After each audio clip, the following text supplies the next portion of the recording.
Hi there, ये ECO 401 economics की short lecture series का 13th लेक्चर है। और इसके अंदर आपको मेन पॉइंट्स करवाए जाएंगे और ये स्लाइड भी आपसे शेयर की जाएगी। इसका टाइटल है producer behaviour production side analysis. तो इसमें सबसे पहले है फर्म। फर्म क्या है? फर्म से मुराद कोई भी ऑर्गेनाइजेशन या कंपनी होती है जो कि अपना प्रॉफिट हासिल करती है, प्रॉफिट बनाती है मैन्युफैक्चरिंग के जरिए या फिर सेलिंग के जरिए गुड्स और या सर्विसेज की।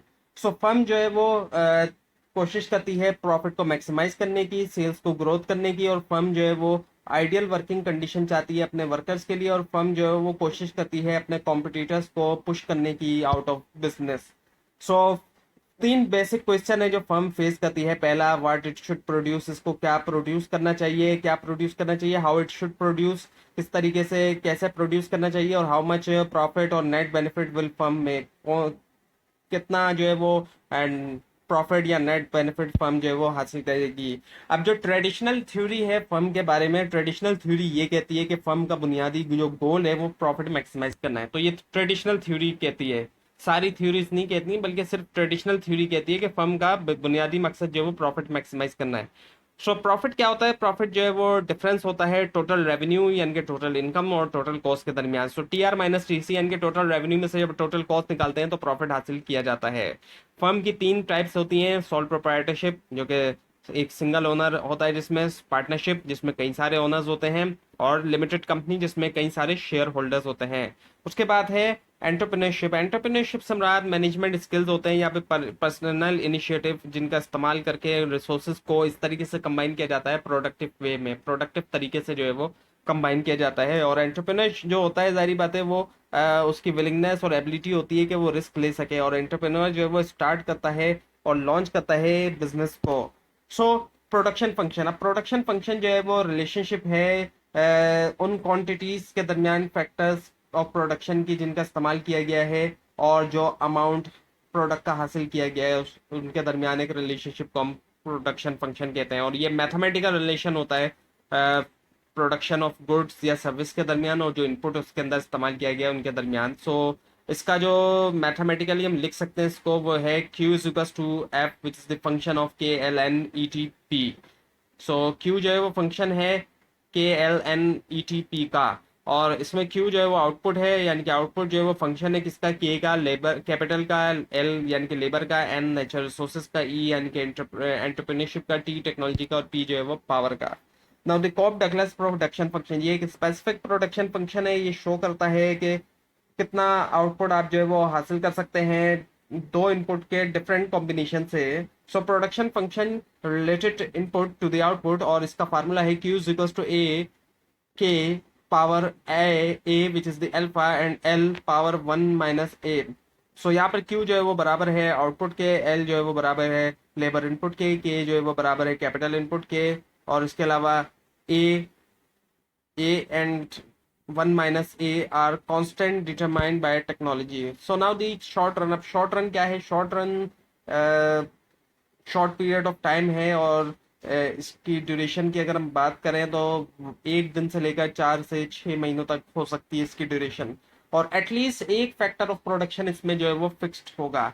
सो एटलीस्ट एक इनपुट जो है इसमें फिक्स होता है और दूसरे जो है वो वेरिएबल होते हैं। और अगर लॉन्ग रन की बात की जाए तो लॉन्ग पीरियड ऑफ टाइम है जो कि 6 से 4 महीनों से ज्यादा होता है। तमाम फैक्टर्स ऑफ प्रोडक्शन वेरिएबल हैं, फ्लेक्सिबल हैं,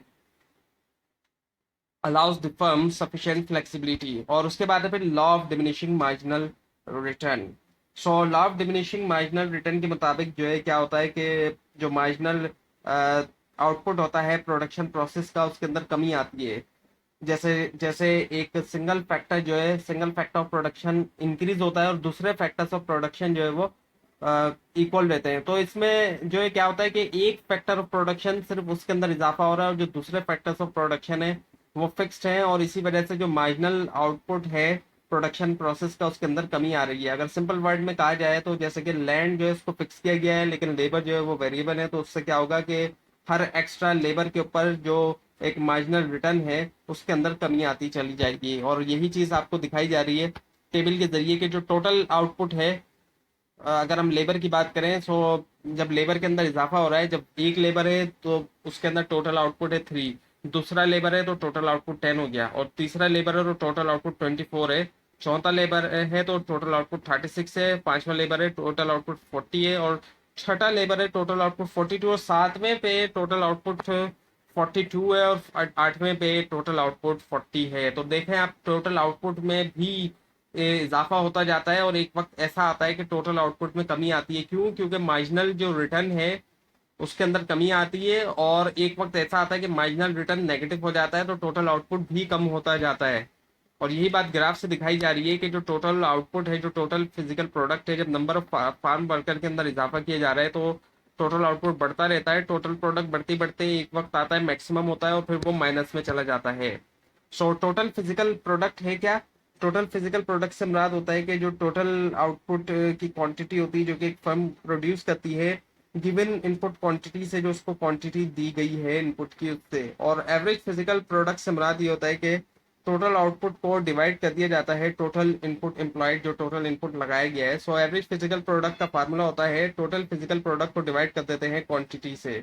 और मार्जिनल फिजिकल प्रोडक्ट की अगर हम बात करें तो इससे मुराद होता है चेंज आना आउटपुट के अंदर by employing one additional unit of the variable input, यानी कि आउटपुट में कितना जो है वो फर्क आता है जब एक एडिशनल यूनिट जो है वो लगाया जाता है वेरिएबल इनपुट का। और इसका फार्मूला होता है कि मार्जिनल फिजिकल प्रोडक्ट बराबर होता है change in the total physical product divided by the change in the quantity.